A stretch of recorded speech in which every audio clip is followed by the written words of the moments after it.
It's been nearly a year since a Midland train crashed into a float during a parade honoring veterans, taking the lives of 4 men. CBS 7 begins a 3-part series in conjunction with the Odessa American. Tonight we look at the investigation into the incident and the lawsuit that just moved to a Dallas court. CBS 7's Matt Risch joins us live from where it all happened. Matt, what have you learned so far? The tragedy on the tracks here in Midland has local and even federal officials looking for answers. And now Union Pacific is in the crosshairs of a major lawsuit. Carnage. We heard a boom sound. It was too late. Bodies were everywhere. Our prayers need to be with Midland right now and with all the families of the veterans. November 15th, 2012.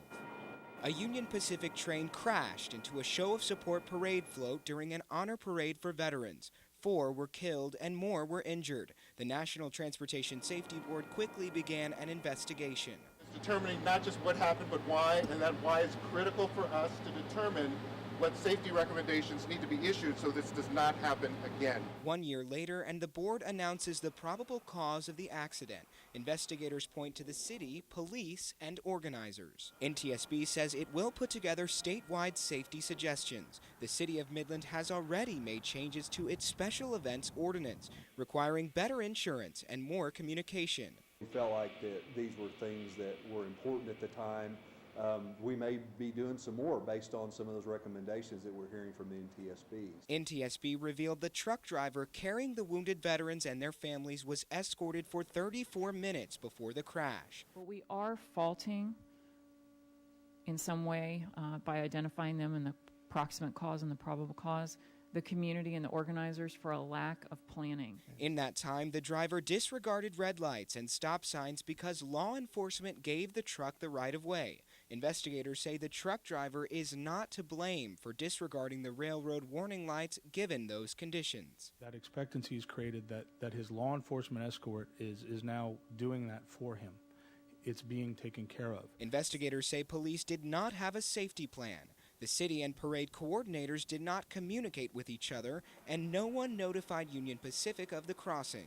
So I think you nailed it there when you said they just got lax. Mayor Wes Perry says the tragedy on the tracks was one of the most trying events of his career. And I don't know what the mayor of New York City felt like when 9/11 happened, but that's the way I felt, is that this shouldn't be happening in Midland. These are dark hours in Midland, Texas. But like any leader, Perry brought people together. In return, it was Midlanders that gave him a light of hope.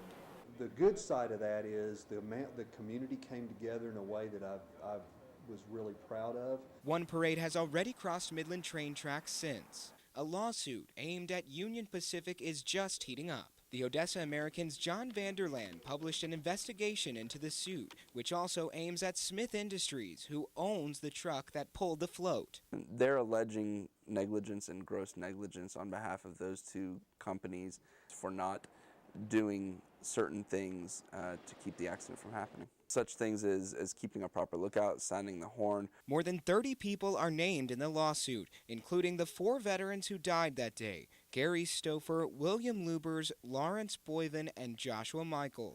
They're seeking money in the form of exemplary and punitive damages, although the actual number is not reported in their lawsuit.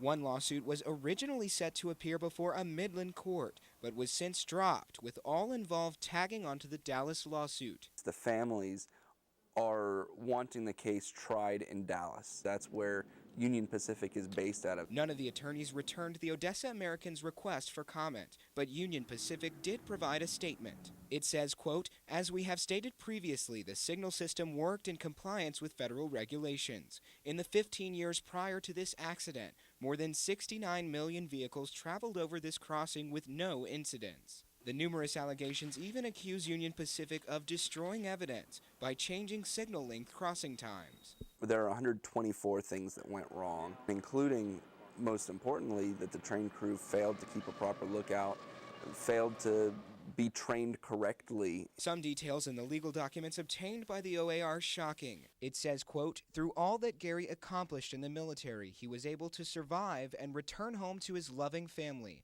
Tragically, it was a grossly unsafe railroad crossing that took this hero's life."